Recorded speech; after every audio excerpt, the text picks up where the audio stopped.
Salam alaikum. Aujourd'hui, on va s'intéresser à un chapitre important de la pathologie cardiovasculaire, en l'occurrence les syndromes coronariens aigus et les complications de la fracture du myocarde.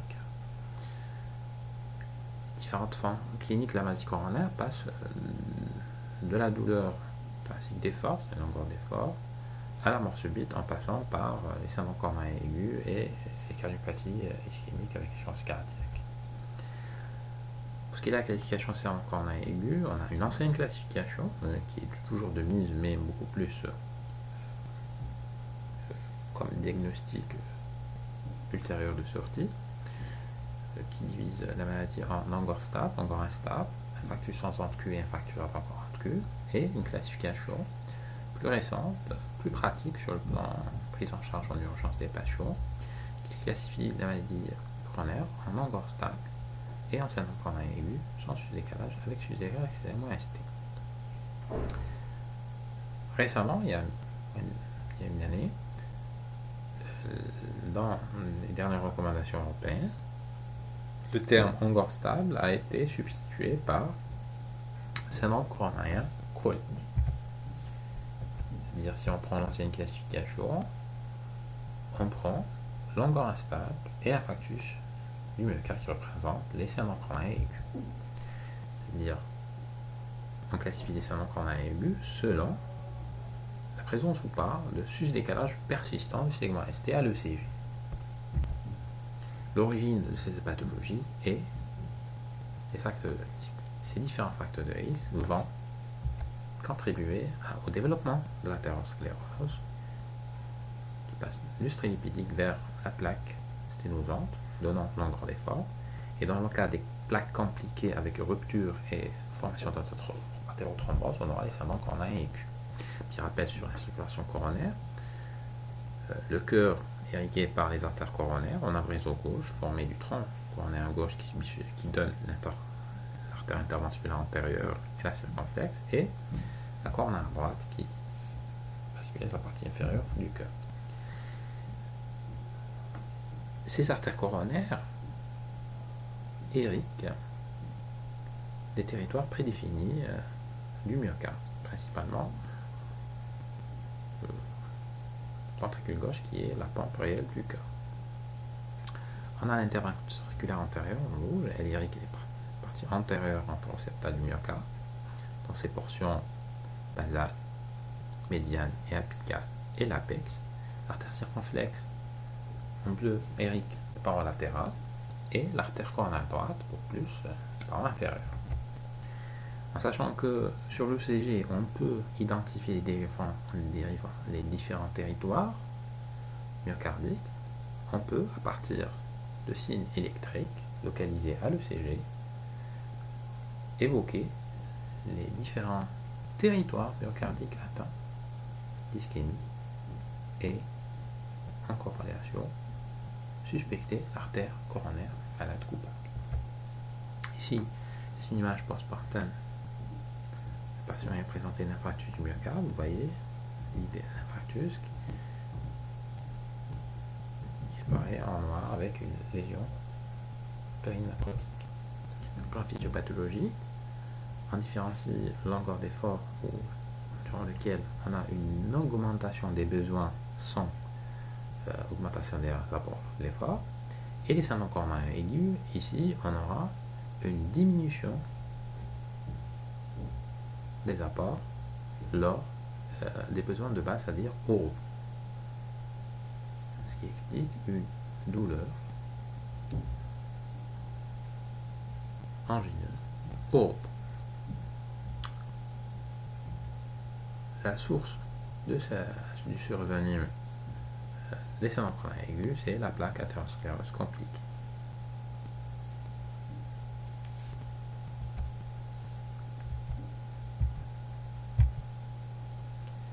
Dans les syndromes coronariens aigus avec sus-décalage de segment ST, la rupture de plaque aboutira à une athérothrombose et occlusion totale de l'artère. Dans les syndromes coronariens aigus sans sus-décalage segment ST, l'athérothrombose donne un thrombus non totalement occlusif. Et dans le syndrome cornien aigu, sensus décalage segment ST, c'est beaucoup plus les embolisations distales qui font qu'on ait ou pas des troponines élevées. Dans l'angle stable, bien entendu, c'est une plaque sténosante qui diminue les apports lors de l'effort.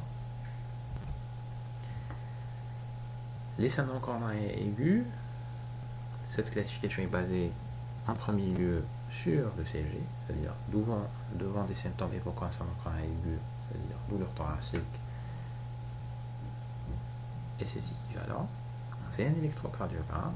En présence d'élévation segment ST, c'est la définition même persistante segment ST de syndrome cornien avec décalage segment ST, c'est le classique infarctus avec amplu. En l'absence d'élévation persistante segment ST, on aura deux cas de figure. C'est soit l'angor instable, soit l'infarctus sans excuse, c'est-à-dire insténie. Et pour faire la part des choses ici, on a besoin des marqueurs de nécrose. C'est-à-dire, s'ils sont positifs, témoignant d'une nécrose, c'est le insténie, infarctus sans excuse. Si les marqueurs de nécrose sont négatifs, on est devant un angor instable. Les syndromes corniens aigus se traduisent généralement par des symptômes de repos. C'est une plaque sténosante, flux de repos qui est insuffisant, c'est-à-dire on aura pour les besoins de base une douleur thoracique due à une diminution des apports au repos. Le syndrome cornien aigu, comme son nom le dit, c'est un syndrome qui regroupe trois entités. La symptomatologie fonctionnelle, en l'occurrence la douleur thoracique, les signes électriques et les marqueurs biologiques de nécrose cellulaire qu'on verra par la suite, principalement troponine.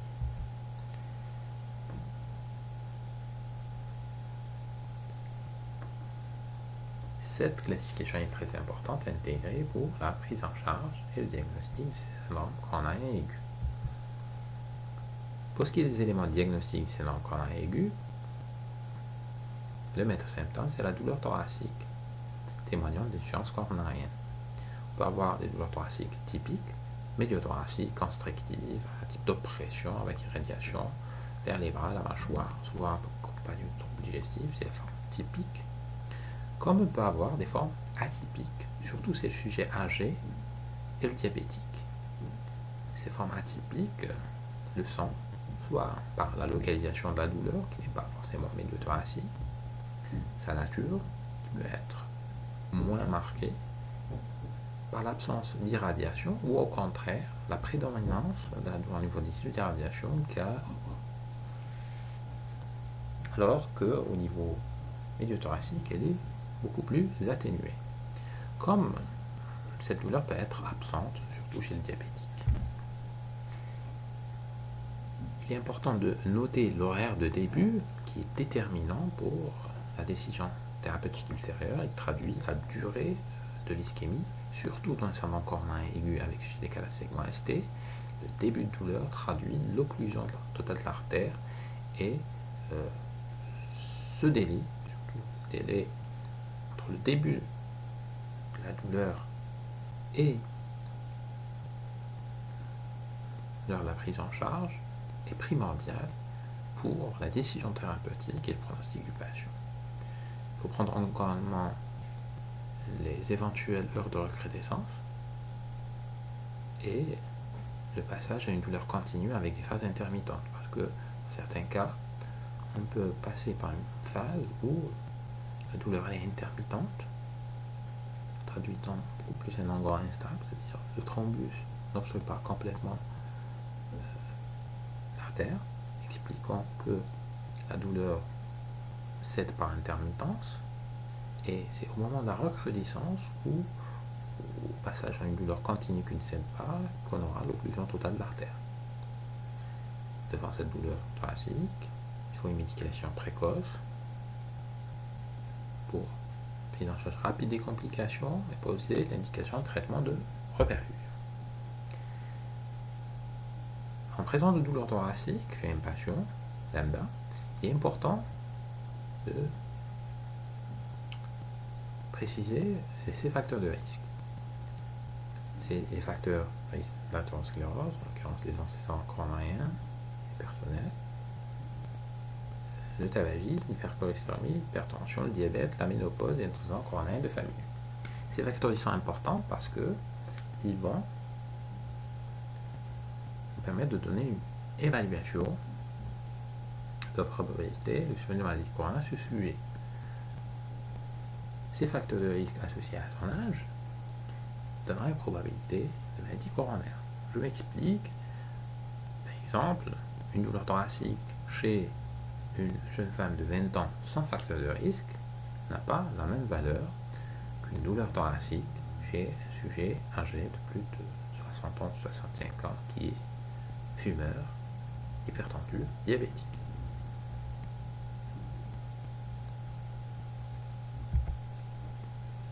L'examen clinique permet d'évaluer le retentissement de la pathologie coronarienne en cherchant des signes d'échéance cardiaque, l'auscultation cardiaque, la recherche des souffles, cardiaque récent, des rejets de frottement péricardique, rejets de coupe périphérique, en sachant que dans le syndrome coronarien aigu non compliqué, généralement l'examen clinique est parfaitement normal. Les patients peuvent parfaitement avoir une auscultation cardio-pulmonaire normale, pression artérielle normale, des examens vasculaires et autres totalement normaux. Le patient peut se présenter uniquement avec une douleur thoracique sur un examen clinique parfaitement normal.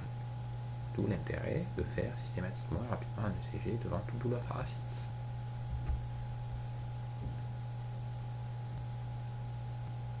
Toute douleur thoracique évoquant un syndrome coronarien aigu doit bénéficier d'un ECG dans les meilleurs délais, un ECG complet, 18 dérivations recoupant les 12 dérivations standards, plus les dérivations du ventricule droit et postérieur. Cet ECG est, si nécessaire, renouvelé et comparé avec les anciens ECG de référence pour déceler d'éventuelles modifications. On aura devant les syndromes coronariens aigus deux cas de figure. Syndrome coronarien avec sus-décalage persistant segment ST. Sus-décalage segment ST dont au moins deux dérivations, parce qu'il faut au moins deux dérivations contiguës pour traduire un territoire myocardique vasculaire. Le sus-décalage doit être supérieur à 0,2 mV dans les dérivations précordiales ou supérieur à 0,1 mV dans les dérivations périphériques. Un équivalent de ce syndrome coronarien qui suit avec segment ST, c'est le PBG, le bloc de broche récent. Présent une douleur thoracique. Le deuxième cas de figure, c'est le syndrome coronarien aigu sans sus-décalage persistant segment ST. Et ici, on a sur le plan électrique, soit un sus-décalage transhistoire segment ST, soit un sous-décalage segment ST, soit des anomalies isolées de l'anté. Pour les marqueurs biologiques, le marqueur principal, qui est actuellement le seul retenu, c'est les troponines. Ils sont spécifiques, c'est le dosage biologique de référence, idéalement dans la forme ultrasensible. Dosage possible dès la phase préhospitalière, aucun intérêt pour la prise de décision de syndrome coronarien ST+, c'est-à-dire en cas de ST+, n'ont pas un intérêt diagnostique, parce que dans la ST+, on a une douleur thoracique, on fait notre ECG, on a un sus-décalage persistant, ici on est sûr que c'est un syndrome coronarien aigu, c'est un infarctus en constitution, et les troponines n'auront aucun intérêt diagnostique. Par contre, ils ont un intérêt pronostic. Plus ils sont élevés, plus ça témoigne d'une nécrose étendue et bien entendu de plus mauvais pronostics. Dans le syndrome coronarien sans sus-décalage segment ST, il faut renouveler le dosage. Généralement, deux dosages sont recommandés dans les 1 à 3 heures suivant le premier dosage négatif pour la forme ultrasensible et 4-6 heures pour les troponines standards.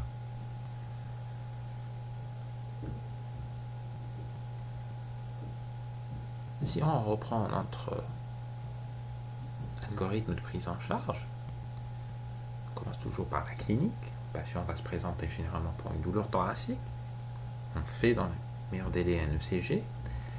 L'ECG nous donnera une classification aura soit une élévation persistante segment ST, et c'est le classique infarctus avec sus égal à segment ST. Ici, on n'a pas de problème diagnostique et c'est beaucoup plus une prise en charge thérapeutique qui doit être urgente. On a des anomalies segment ST ou des antés, où on peut avoir un ECG normal. Et dans ce cas-là, le dosage des troponines ultrasensibles est important. Si elles sont positives,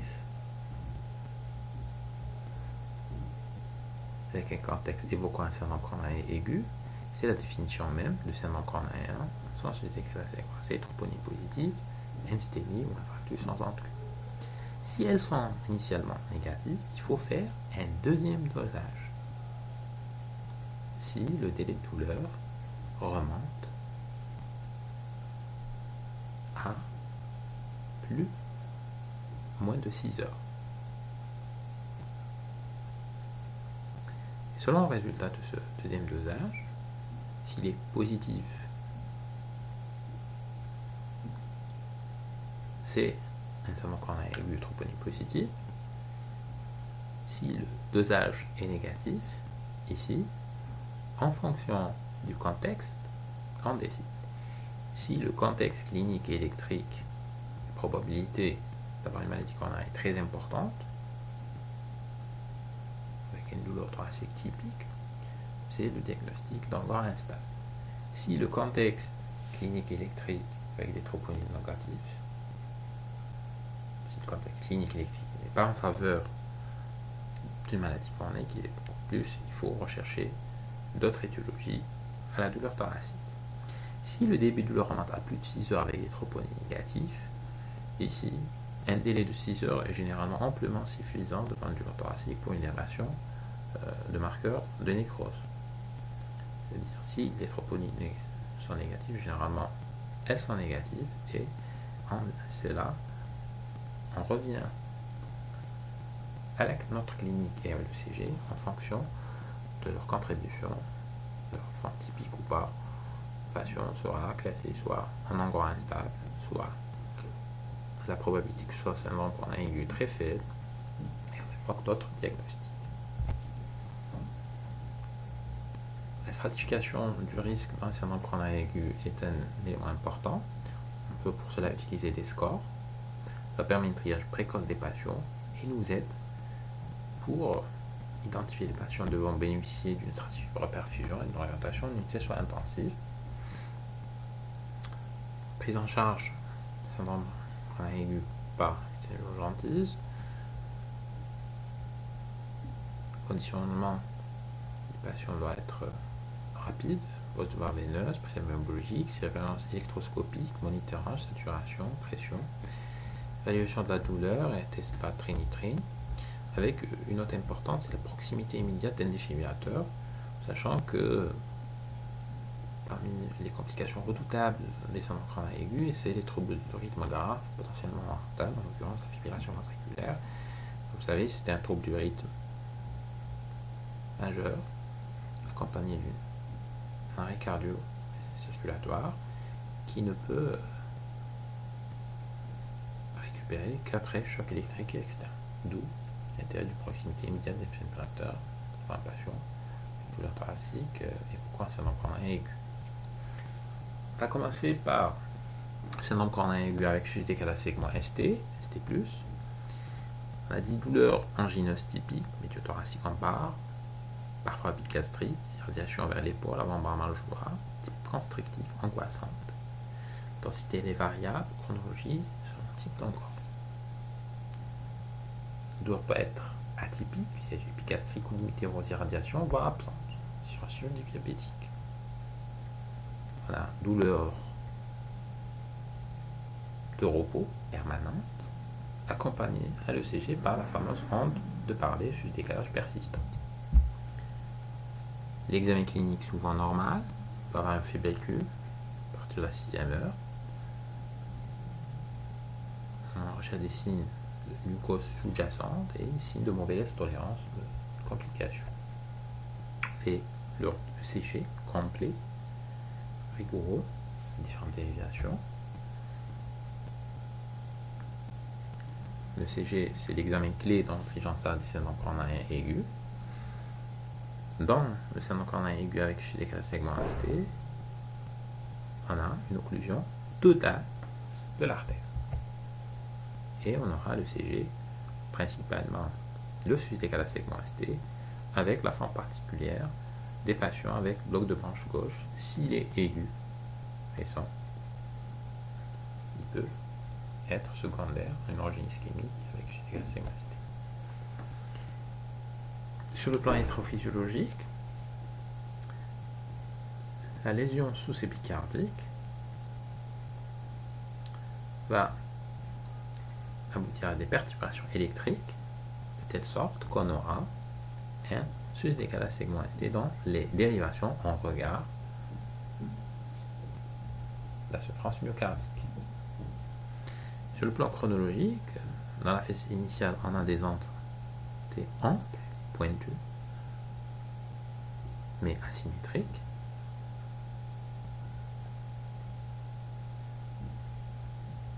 Initialement, et plus elles deviennent symétriques, elles témoignent d'une ischémie. C'est le courant d'ischémie sous-endocardique. Par la suite, on aura la formation de pente bardée, sus-décalage segment ST, dans ses dérivations avec surélévation du point J. Par la suite, on aura une accentuation du sus-décalage avec apparition d'anticu de nécrose. Et, ultérieurement, des heures tardives, on aura une diminution du sus-décalage segment ST et une négativation des antés. Première heure, ischémie sous-endocardique, grande antée pointue. Phase aiguë, plusieurs jours, on a un courant de lésions sous-épicardiques sur segment ST. On aura l'ischémie sous-épicardique, antée négative. Et on a la formation d'anticu. Les différents territoires électriques que vous connaissez, on a le territoire de V1, V4 antérieur, les territoires latéral, antéro-latéral, antéro-septal, inférieur, inféro-latéral, postérieur, postérieur étendu, selon différentes dérivations. Et chaque territoire, généralement, est irrigué par une artère prédéfinie, ce qui nous permettra, en cas de douleur thoracique, en faisant le CG, on peut évoquer l'artère probablement coupable occluse. Premier exemple. Dans cette ECG, vous voyez, on a un sus-décalage de segment ST dans la dérivation D2, D3, AVF, traduisant un idème inférieur qui est ici à H4. Un deuxième exemple, ici, quand vous voyez, vous avez un sus-décalage segment ST dans la dérivation antérieure, V1, V2, V3, V4, V5, V6, D1 et AVS, c'est un idéal antérocepteur apical H10. Ici, vous avez un sus-décalage dans les dérivations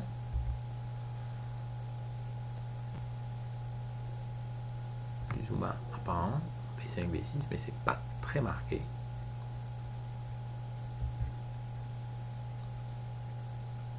On a vu l'onde par D en V7, V8, V9, traduisant l'idée postérieure. L'analyse de l'ECG est importante avec recherche du segment ST, recherche du miroir, et l'ECG sont à renouveler s'ils ne sont pas très probants initialement et à comparer avec les ECG de référence. Comme on a vu, on peut avoir des antés pointus, symétriques, on peut avoir des décalage segment ST, des anticu de nécrose. L'analyse de l'ECG peut être plus ou moins difficile dans certaines situations, en présence de bloc de branche gauche, chez les patients porteurs d'un pacemaker, et en cas d'hypertrophie ventriculaire gauche est important. Il faut aussi évoquer les différents diagnostics différentiels chez les segment ST. L'analyse de l'ECG permet d'analyser les différents territoires, identifier plus ou moins l'artère qu'on a responsable, rechercher les complications prévisibles, rythmiques, troubles de la conduction et l'origine possible des complications hémodynamiques. Ici, on a un chute décalage segment ST, la vibration antérieure, okay, et secondaire à une occlusion au niveau de l'artère interventriculaire distale.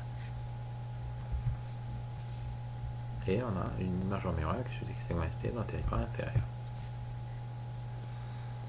Devant un syndrome coronaire aigu, il faut éliminer les principaux diagnostics différentiels. Sur le plan clinique, il faut éliminer péricardique, myopéricardique, les dissections articulo-emboliques pulmonaires, les infections pleuropulmonaires et pathologies digestives.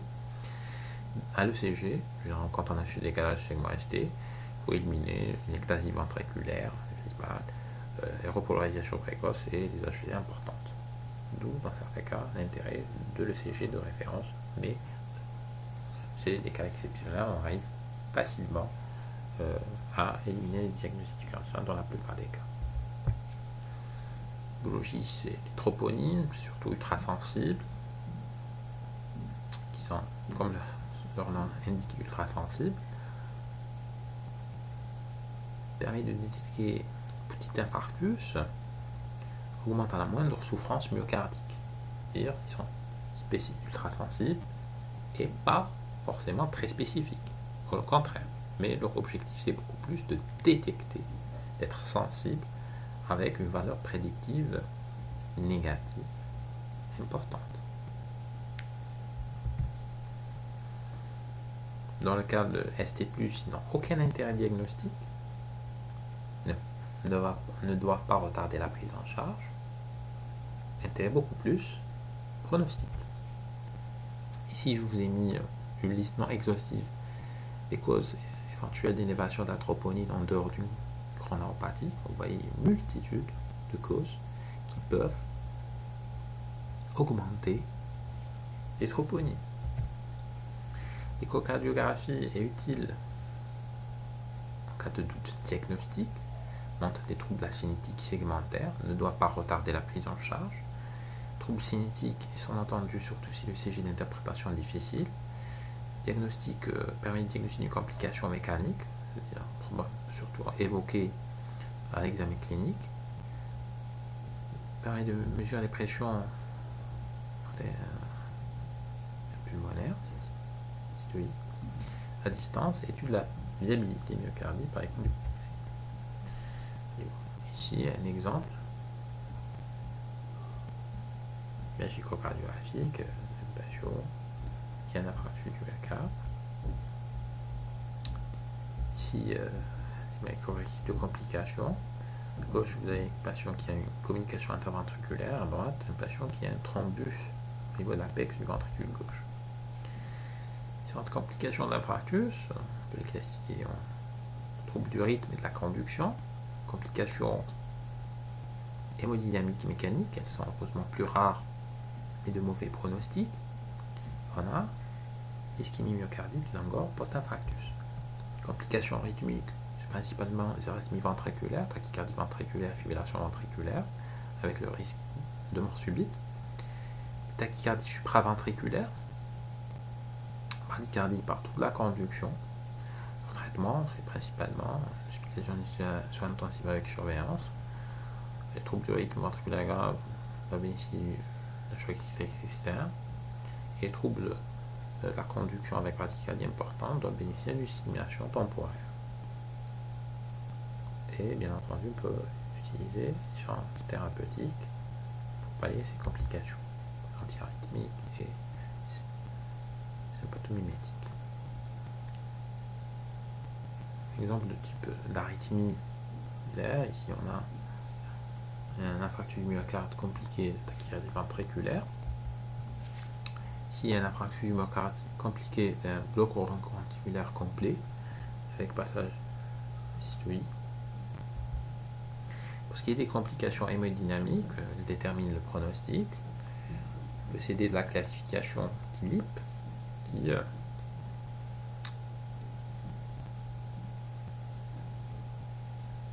classifie les patients en 4 stades. TILIP 1, absence d'insuffisance cardiaque, TILIP 2, insuffisance cardiaque modérée, TILIP 3, œdémie du poumon et TILIP 4, choc cardiogénique. Le choc cardiogénique peut être secondaire à une atteinte ventriculaire gauche, complique 5 à 10% des infarctus avec mortalité importante. On peut avoir choc cardiogène par atteinte droite, atteinte infarctus par les VD. Toujours important, mais moins important que la VG. Ce qui est des mortalités, complications mécaniques, on peut avoir une chance mitrale par rupture du pilier, on peut avoir une communication interventriculaire par rupture du septum, on peut avoir une rupture de la paroi libre dans le péricarde avec tamponnade et hémopéricarde mortel. La prise en charge des syndromes coronariens aigus doit être précoce, rapidement médicalisée, d'où l'intérêt de prendre en charge ces syndromes coronariens aigus en réseau. Le patient qui a une douleur thoracique ne doit pas se déplacer lui-même à l'hôpital, mais il doit appeler les services médicalisés du SAMU qui se déplacent au lieu du patient et doit, devant une douleur thoracique, lui faire sur place un électro, un ECG, et en fonction du résultat de l'ECG, décider de la prise en charge. De cette manière, le patient peut être le plus rapidement possible médicalisé et peut bénéficier d'un éventuel traitement d'un trouble du rythme grave par la présence d'un défibrillateur à côté.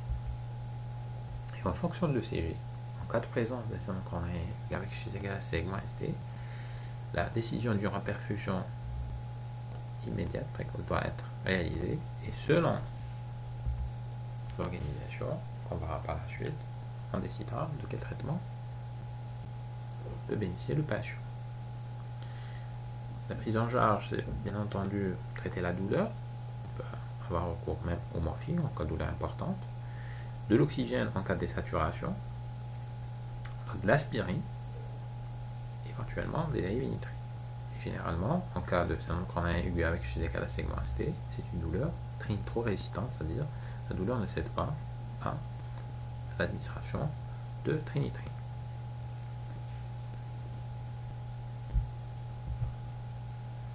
Pour ce qui est de la décision de la reperfusion, qui est le traitement même du syndrome coronarien avec suffisance égale à segment ST, on a deux options. L'option numéro 1, c'est-à-dire le traitement, le gold standard, c'est l'angioplastie primaire, c'est-à-dire ouverture de l'artère de manière mécanique. Ses avantages, c'est qu'elle permet d'aboutir à plus de 90% de recanalisation avec un flux 10003 normal.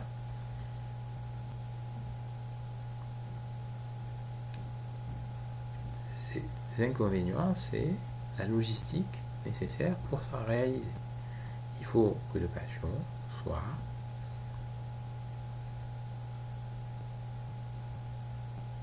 à côté d'un centre de cardiologie interventionnelle, avec prise en considération des transports vers ce centre de cardiologie interventionnelle qui doit avoir une équipe disponible H24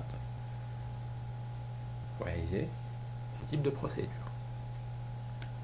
L'autre option, à défaut, on a la thrombolyse intraveineuse.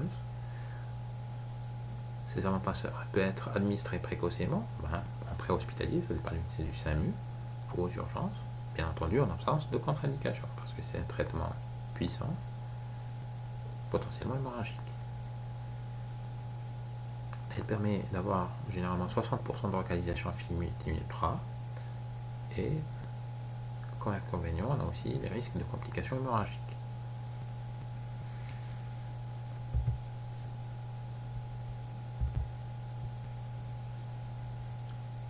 Le traitement de reperfusion est déterminé par deux éléments. Délai de douleur, premier contact médical, qui traduit le temps ischémique, c'est-à-dire le temps sur lequel l'artère est occluse. C'est le début de prise en charge médicale permettant de réaliser le CG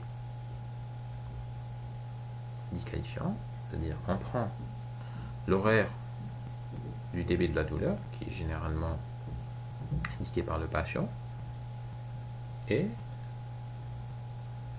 l'horaire du contrat médical, généralement, c'est l'horaire de la réalisation de l'ECG qualifiant. Et par ce délai, on a ce qu'on appelle le délai de douleur, premier contact médical,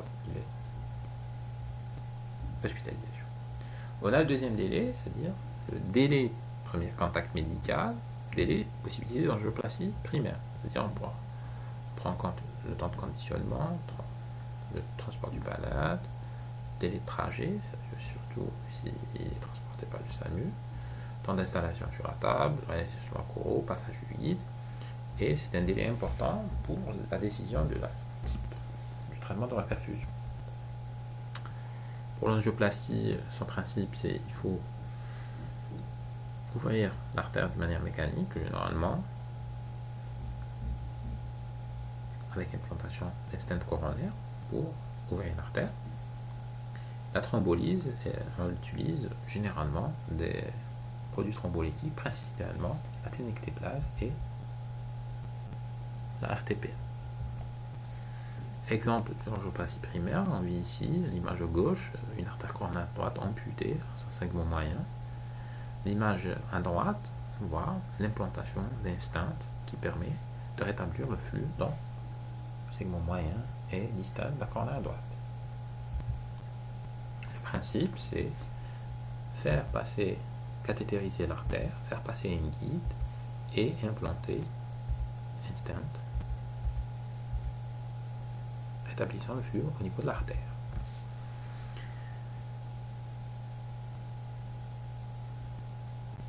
Les délais de prise en charge, donc les début de douleur et prise en charge du patient, sont très importants. Parce que plus c'est précoce, plus le résultat thérapeutique est meilleur. Dans les 3 premières heures, le traitement de la perfusion a un effet très bénéfique, efficace. Au-delà de la 3e heure, entre 3 heures et 6 heures, c'est moins efficace. Ici, c'est beaucoup moins efficace que l'angioplastie. Au-delà de 6 heures, l'intérêt de la thrombolyse est beaucoup plus pour diminuer l'étendue du territoire nécrosé que pour avoir vraiment un impact sur la mortalité. Alors que dans ce délai, l'angioplastie garde toujours un bénéfice sur la mortalité. Au-delà de 12 heures, la thrombolyse est beaucoup plus dangereuse par ses éventuelles complications que par le bénéfice qu'elle peut apporter. C'est-à-dire au-delà de 12 heures, généralement, on ne thrombolise pas les patients.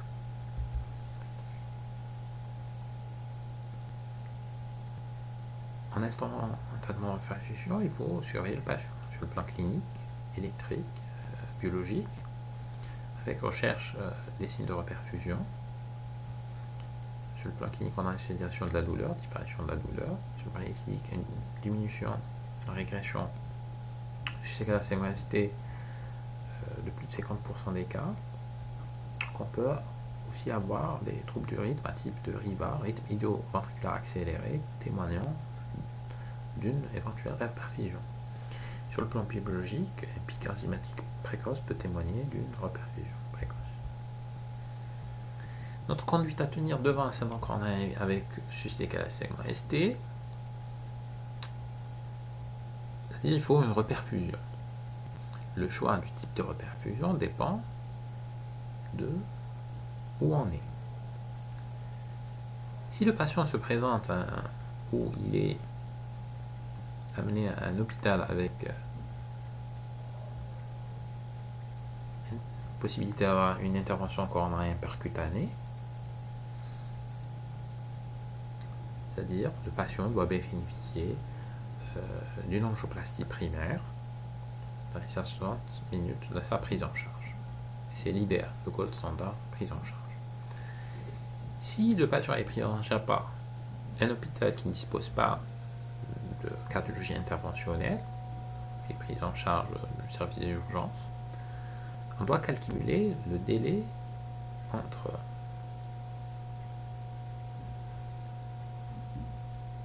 le premier contact médical et une éventuelle réalisation d'une angioplastie primaire. Si ce délai, si on peut faire une angioplastie primaire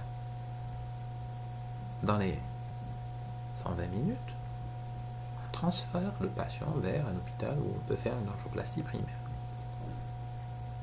Si ce délai de réalisation de l'angioplastie primaire dépassera les 120 minutes, on ne transfère pas le patient directement, mais on réalise une fibrinolyse, une thrombolyse, Par la suite, on transfère le patient vers un hôpital doté de salle de cathétérisme pour réaliser une coronarographie. Si on a un échec de la thrombolyse, c'est-à-dire persistance de la douleur, persistance du décalage, ici on réalise immédiatement une angioplastie, ce qu'on appelle une angioplastie de sauvetage, parce que l'échec de la thrombolyse, c'est-à-dire l'artère est toujours occluse. Si la thrombolyse a réussi avec des signes de succès, c'est-à-dire disparition de la douleur, régression de plus de 50% du décalage, ici on réalise une coronographie de contrôle au-delà des 3 heures de la thrombolyse jusqu'à 24 heures, et pour vérifier que réellement l'artère est ouverte et qu'il n'y ait pas de lésions critiques qui peuvent se réouvrir. Le traitement adjuvant est basé sur, bien entendu, l'anti-agrégation plaquettaire, l'aspirine. Un deuxième anti-agrégant plaquettaire, de préférence, le prasugrel, le ticagrelor, c'est des nouveaux anti-agrégants plaquettaires. À défaut, on donne le clopidogrel. Les anticoagulants type héparine.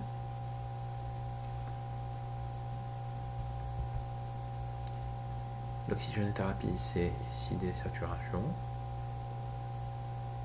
Les bêta-bloquants, c'est-à-dire les indications, c'est surtout devant des troubles uriques, les accélérations douloureuses, résistance aux antalgiques. Et les autres mesures, c'est l'emploi précoce de forte dose de statine pour agir sur la dyslipidémie. Pour tous ces médicaments, il faut toujours insister sur le respect des contre-indications. Pour ce qui est de la prise en charge des complications, les troubles uriques doivent bénéficier d'une médicalisation précoce, présence d'un défibrillateur. Généralement, on commence, quand le patient est stable, par l'amiodarone, première intention. Si échec, défibrillation. Si le patient il est instable, c'est la défibrillation d'emblée. Prise en charge des bradycardies, troubles à conduction. Généralement, on utilise l'atropine, première intention. Si échec ou récidive, généralement, passe à l'entraînement électrosystolique externe, stimulation temporaire. En cas d'infrastructure VD, pour améliorer l'hémodynamique du patient, généralement, on a recours à un remplissage prudent. En cas d'insuffisance ventriculaire gauche, aiguë du poumon, on prend en charge de manière standard l'œdème du poumon, dérivinitrée, furosémie, les ventilations principales, éventuellement. En cas de choc cardiogénique, c'est dobutamine, contrepulsant, éventuellement intra-aortique dans certaines situations, assistance circulatoire, et surtout, il faut traitement chirurgique ou perfusion de patient. Tout patient ayant un syndrome coronarien ST+, doit être admis en USIC. Au mieux dans une USIC associée à un plateau de cardiologie interventionnelle. L'admission directe en salle de cathétérisme, initialement, c'est-à-dire un patient qui a une douleur thoracique doit appeler le SAMU. Le SAMU se déplace chez le patient, réalise un ECG. En cas de diagnostic syndrome coronarien aigu avec suivi ST, le SAMU doit préférentiellement transférer immédiatement le patient en salle de cathétérisme sans passer par les urgences, que ce soit cardiologique ou générale, directement dans la salle de cathé pour raccourcir les délais de prise en charge. Parce que ce qu'on appelle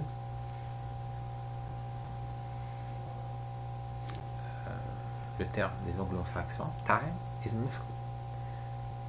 C'est-à-dire, tout le temps qui passe avec une douleur thoracique de repos chez ce patient, c'est le myocarde du patient qui est en train de se nécroser. C'est-à-dire, plus on raccourcit les délais de prise en charge, plus on accélère la reperfusion de l'artère, plus on diminue l'étendue de la nécrose. Et bien entendu, on améliore le pronostic du patient. Maintenant, on va passer au syndrome coronarien aigu sans sus-décalage segment ST. Ici, l'occlusion de l'artère n'est pas totale, mais partielle. Devant la douleur thoracique, il faut faire un ECG. qui permettra déjà initialement d'éliminer un syndrome coronal aigu avec suffisance égale à segment ST. On peut avoir le CG différentes modifications électriques sous décalage segment ST. En T négatif, il peut être même normal, d'où l'intérêt de le répéter. Les ondes en T pointuées symétriques, positif c'est ischémie sous-endocardique, négatif ischémie sous-endocardique, on peut avoir le courant de lésion sous-endocardique, sous décalage segment ST, comme on peut avoir un décalage transitoire du segment ST, c'est-à-dire un décalage qui ne dure pas plus de 20 minutes.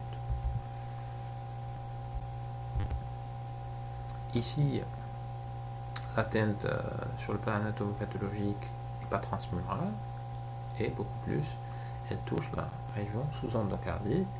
Pourquoi? Les modifications électrophysiologiques en traduction sur le plan électrique, généralement sous décalage segment ST.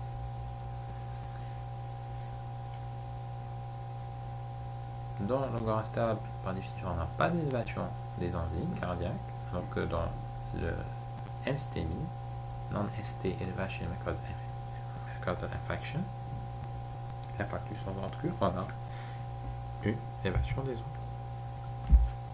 Élévation des marqueurs de nécrose myocardique.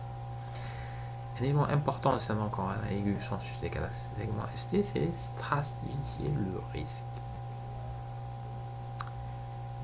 Il faut cibler les patients à haut risque, justifiant une stratégie thérapeutique agressive en milieu hospitalier. On a différents outils, on peut céder des scores, comme le score de TIMI ou le score de Hayes, ou les recommandations par exemple de l'ESC.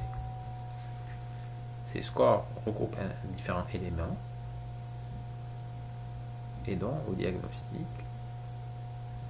au pronostic de ces patients, et permettent de classifier généralement les patients à haut risque, patients à risque intermédiaire, faible risque. Le TIMI, le GRACE, plusieurs scores, indicateurs de risque. Il y a des éléments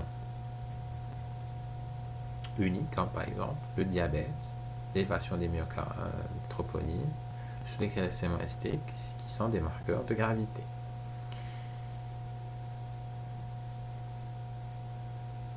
Si la stratification du risque aboutit à un faible risque, généralement, se base sur un traitement médical avec une évaluation non invasive du patient. Si la stratification du risque aboutit à un risque élevé, c'est l'indication d'une coronarographie avec revascularisation en urgence. Si le risque est intermédiaire, c'est traitement médical et coronarographie plus ou moins différée. On a les patients à très haut risque, c'est les patients qui ont des douleurs persistantes ou récidivantes malgré le traitement, c'est l'angor réfractaire, ou des patients qui ont des signes de choc ou d'insuffisance cardiaque, les patients avec arythmie ventriculaire à gauche. Les patients à haut risque, les patients qui ont des troponines élevées, des variations de segment ST. Les patients à risque moyen intermédiaire, c'est les patients qui ont une FEVG inférieure à 40%, les patients diabétiques, patients rénaux, antécédents d'infarctus, une trophoplastie, du pontage. Les patients à bas risque, c'est les patients qui n'ont pas ces éléments précités, qui ont eu une seule crise angineuse sans récidive, pas de signifiance cardiaque, troponine négative à deux reprises et pas d'anomalie ECG sur des électros répétés. Selon cette stratification du risque, on va décider de l'attitude thérapeutique. Chez les patients à très haut risque, il faut réaliser une coronarographie dans les 2 heures, avec éventuel geste de revascularisation en fonction du résultat de leur coronarographie. Chez les patients à haut risque, il faut réaliser cette coronarographie dans les 24 heures. Chez les patients à risque intermédiaire, il faut réaliser cette coronarographie dans les 72 heures. Et chez les sujets à faible risque, généralement, la coronarographie n'est pas obligatoire. Généralement, on peut céder d'examens diagnostiques complémentaires non invasifs pour stratifier le patient. On peut voir à distance faire des tests d'ischémie ou faire un coroscanner pour confirmer ou infirmer l'éventualité à présence d'une maladie coronaire. Dans le syndrome coronaire aigu, généralement une douleur de repos, pas de suite égale sigmoïdité, troponie positive. Ici, il n'y a pas d'indication à une thrombolyse, pour la simple raison que le thrombus ici n'est pas occlusif. Dans le ST+, on thrombolyse pour liser ce thrombus, assurer une perfusion en aval, alors que dans le ST-, le thrombus n'est pas occlusif, et ici, la thrombolyse peut même être dangereuse parce que liser un thrombus qui n'est pas occlusif peut favoriser son embolisation distale et obstruer les artères en aval. L'hospitalisation, généralement au moins de 5 jours, c'est des antalgiques, des héparines, et par la suite, on peut prescrire ce qu'on appelle le traitement basique, prévention secondaire, bêta-bloquant, aspirine, statine, inhibiteur d'enzyme de conversion et le clopidogrel ou les nouveaux anti-P de Y12, ticagrelor, prasugrel. Ici, ce schéma illustre pourquoi on ne thrombolise pas un syndrome coronaire sans suffisance de la SMST. Dans la ST+, généralement on thrombolise pour reperfuser l'artère, et même si ce thrombus embolise, on a toutes les chances, si on arrive à liser ce thrombus, de reperméabiliser les branches en distalité, même si on perd certaines branches, mais au moins on gagne la perfusion de certaines branches, alors qu'en ST-, le thrombus n'est pas complètement occlusif, c'est-à-dire les artères en aval sont perfusées, le fait de thromboliser peut favoriser l'embolisation distale et on peut perdre certaines branches, transformer le ST- en ST+. Selon le résultat de la coronarographie, ça peut être une simple revascularisation mise en place d'instant, peut avoir posé l'indication d'un pontage arthrocoronaire si on a des lésions multiples, multitranculaires complexes, soit on peut aboutir à un traitement médical pour des lésions étendues non vascularisables. Le traitement adjuvant, c'est idem que les syndromes coronaires avec ST+, avec certaines particularités. Et pour les anticoagulants, on peut utiliser du fentrapagus, on peut utiliser dans certains cas les anti-GP2B3A, c'est la forme ingéniable type d'antiagrément plaquettaire. Dans certaines situations, le risque thrombotique très élevé avec charge thrombotique importante lors de la coronarographie. Au décours de la phase aiguë, les syndromes coronaires aigus, il faut insister sur la prévention. Il faut contrôler les facteurs de risque cardiovasculaire, arrêt du tabac, traitement de la dyslipidémie, normalisation d'une éventuelle HTA, traitement du diabète, mise en place et titration des traitements d'éventuelle insuffisance cardiaque, inhibiteur d'enzyme de conversion, bêta-bloquant, ralentir l'anticoagulation d'autres sérum, recours aux autres médications antihistaminiques si nécessaire, la réhabilitation et la réadaptation cardiaque et évaluation de la capacité de travail pour une insertion socio-professionnelle, évaluation des antithrombotiques avec évaluation continue de risque hémorragique. Généralement, on donne l'aspirine à vie et le deuxième antiagrément plaquettaire pendant une période médiane de 12 mois, selon le risque ischémique et hémorragique. Évaluer d'éventuelles revascularisations supplémentaires et évaluer les traitements spécifiques d'insuffisance cardiaque. Par exemple, nécessité de défibrillateurs implantables ou de système de synchronisation. Les principaux objectifs de la prise en charge du syndrome coronaire aigu sont diminution des délais de prise en charge, médication précoce, toute suspicion d'infarctus, réalisation d'un ECG dans toute suspicion de lobe thoracique, et doit permettre au plus grand nombre de patients de bénéficier précocement des traitements de reperfusion et bien entendu orientation adaptée du syndrome coronaire aigu. L'idéal, c'est de mettre en place des filières de soins pour la prise en charge rapide des syndromes coronaires aigus et adaptés.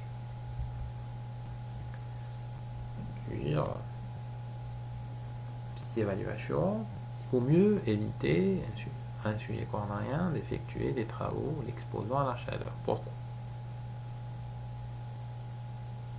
Selon vous.